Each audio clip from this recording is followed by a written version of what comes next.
Hey FlossTube, this is Yoshi. I'm not sure if you guys remember me. The last video I made was back in November.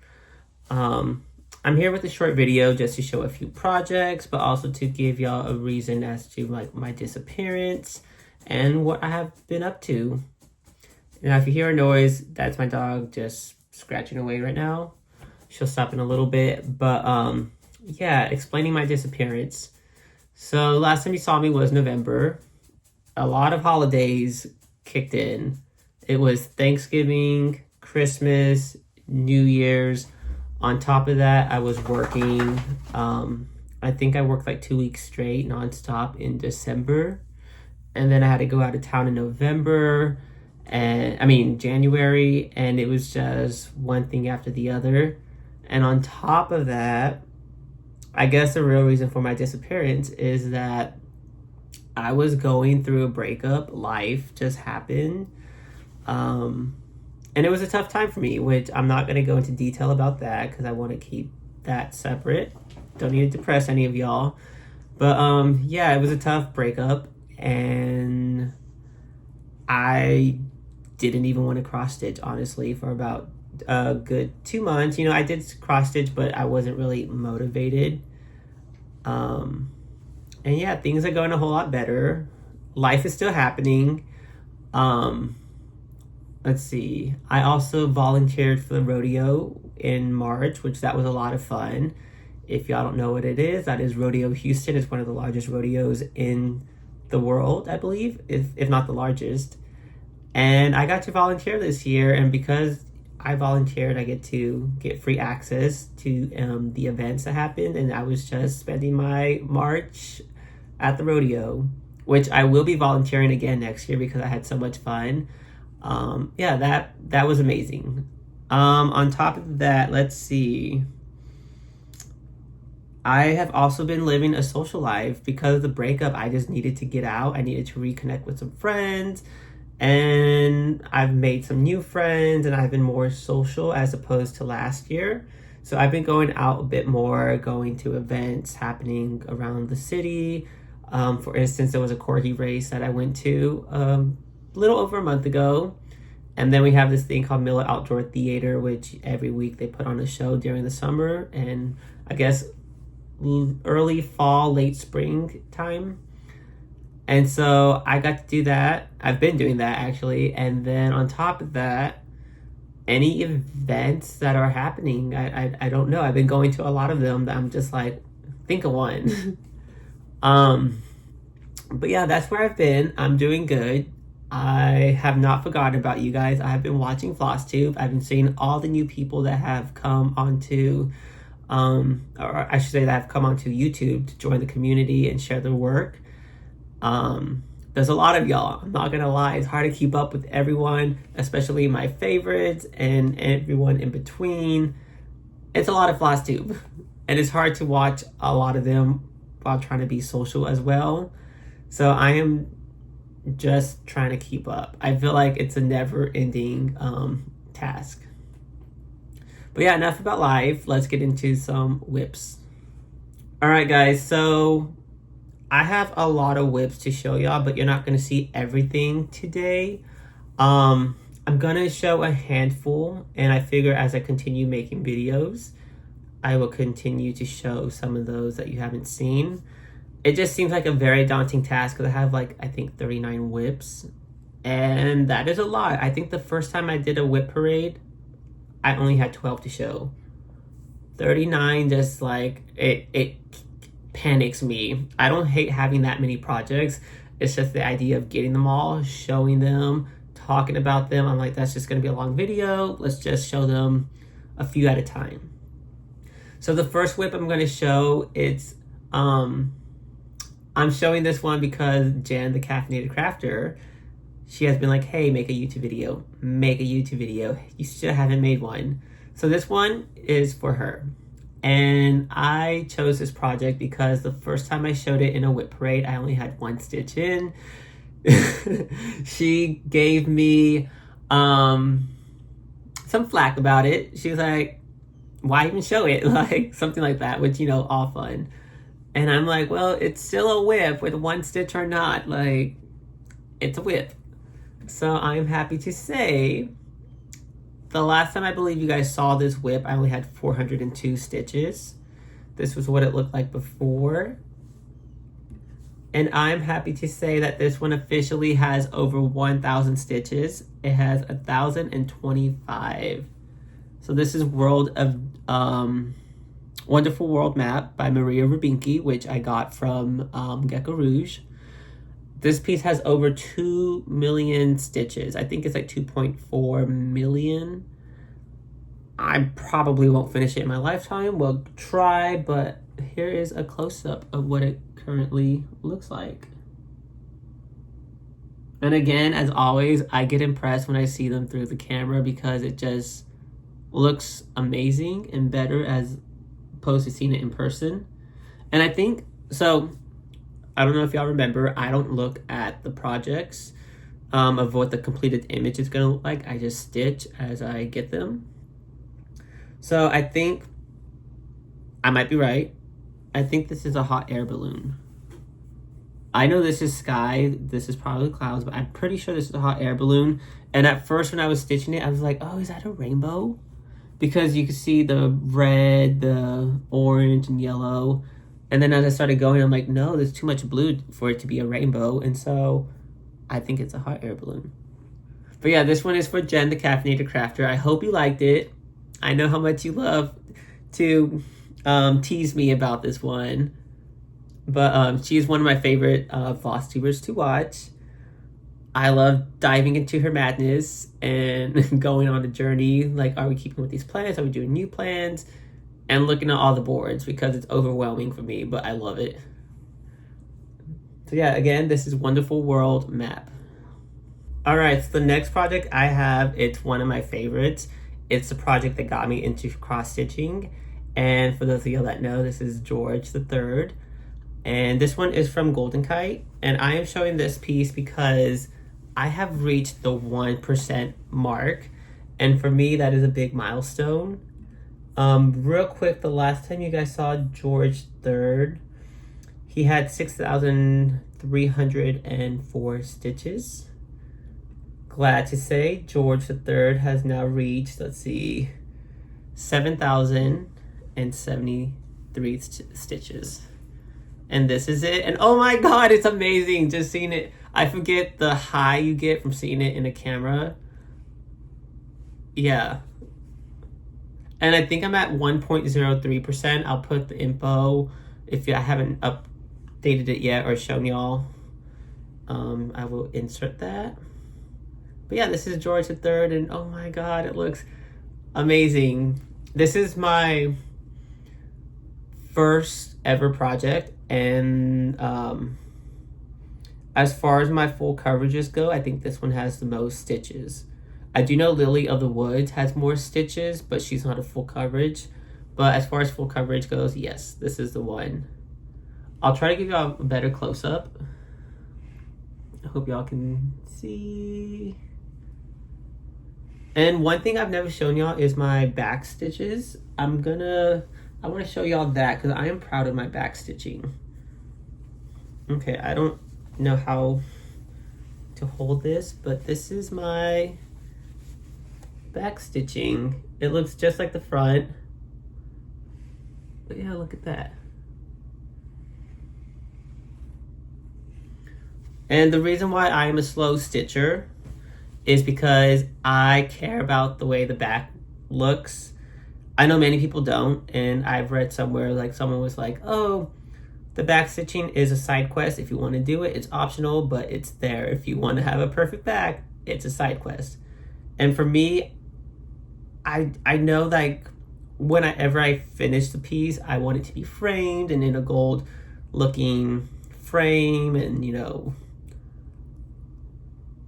I don't know why I'm a perfectionist. I just want it to look good, and that is why I'm a slow cross stitcher. It's hard for me to like color outside the lines. It's hard for me to do cross country. I just like to take it slow, methodical approach, and that is me. That's just who I am. My brain works that way. I'm a perfectionist.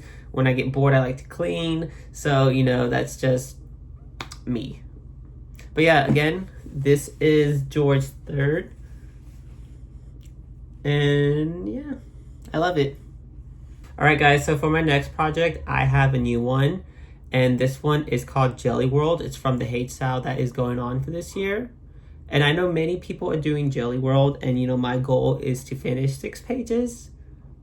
That was my goal in January. I don't know if we're gonna finish because it's already halfway through the year. And I only have 4,055 stitches.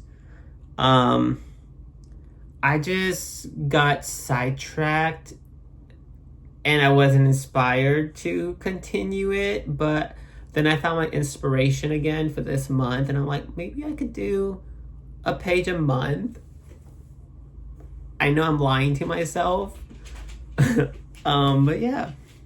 Anyway, this is Jelly World. I have 4,055 stitches, and you're gonna see I'm still working on that one. Yeah, this is Jelly World. And I think I'm stitching it on is it an 18 count? I don't know. But here's a close-up. If you want to see someone who is like almost finished with theirs, and by almost finished, I'm just kidding, but she has been keeping up with it, check out Liz. I'll tag her below, but she is flying through the whole project. And yeah, I think out of everyone I've seen, she might be the furthest along. Could be wrong, but she's the one that I've been keeping up with, and I am inspired. I'm like, I need to do mine. But yeah, this is Jelly World from Hade, Heaven and Earth Design. It's no longer available because it was only available for the SAO. But yeah, this is a fun one. I actually love it, and I love the colors because I love the blue with the orange. Even though red is my favorite color, I love that color combo of orange and blue. So yeah, Jelly World. All right, so the next project I'm going to show you guys, I know some of y'all were a fan of this one. It's my Lola Crow Deadly Aquarium SAO. And if you guys can recall, I was doing a gold conversion. So I was changing the frame from the brown dark look to a gold one. And I've also made some other conversions. For instance, I did change the color of my seagull's feet. And I think I changed the color of the beak. And I changed the color, this is an update of the water around the rim of the tank, because the color they used was white. And for me, white and black, they are very sharp, defining colors. And I don't really like to stay away from those colors because it draws a fine line for me. And I'm like, okay, let me get something more subtle, something a little more bluish, a light blue. I don't remember off the top of my head what color I changed it to, but I did change the color of the water. And if you guys have ever have a question regarding what floss color we use, or I use, what changes were made, I can give you all that in the comments down below. I just need to look that info up, which I have written down. So this is my Deadly Aquarium SAO. I'm still on the initial phase of the project. But, you know, we're gonna get there, okay? I kind of took a step back because I had to figure out, okay, what color is gonna work? I don't like that color. Go back to the drawing board. I'm still figuring things out, and I can't just sit down and force myself to think of what I'm gonna change it into. It takes time for me. Some days it calls out to me, some days it doesn't. So I'm working with my creative side, okay, to the best of my ability. And real quick, for the fabric, it's from my local LNS. It's called Boxing Day. I believe this is a 28 count, 36 count. I'm a liar. But yeah, this is my Deadly Aquarium SAO. And I hate showing it to you guys up close because it just fades out the color. But this is a little darker, but we're working with the camera. But yeah, I think the last time you guys saw this one, let's see, I had 4,899 stitches, and now I have 5,211 stitches. So again, this is Deadly Aquarium by Lola Crow, and I did see the new one that she has going on for this year, which I will be doing as well. I'm just waiting for it to finish so I can get an idea, like, okay, what are we going to change? And I kind of noticed, I'm like, oh, she's doing a blue and gold frame, or it was like a bluish green, whatever, if I remember. And I'm like, maybe she drew inspiration from mine. But yeah, I will be doing it. So far in my head, I'm thinking maybe we could have like a reddish frame with the gold. I love red. I also love red and gold combos. So we'll see. I'm still thinking all up in my head, but I also want to see what the final piece is going to look like. That way I can get an idea. All right, so the last project I'm going to show for this video, it was one I started last year. And if y'all remember, I started from the book Cross Stitch for the Soul. I did my Good Companion piece, and I finished it. That was my first finish ever, and I showed y'all. And then I also started another one, which I'm calling Smooth Sea. So last year when y'all saw it, I only had 1,110 stitches in it. And this year I have 1,750 stitches.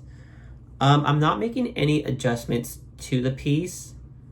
Sometimes I'm notorious for like, oh, I'm going to change this, or I get inspiration to do something.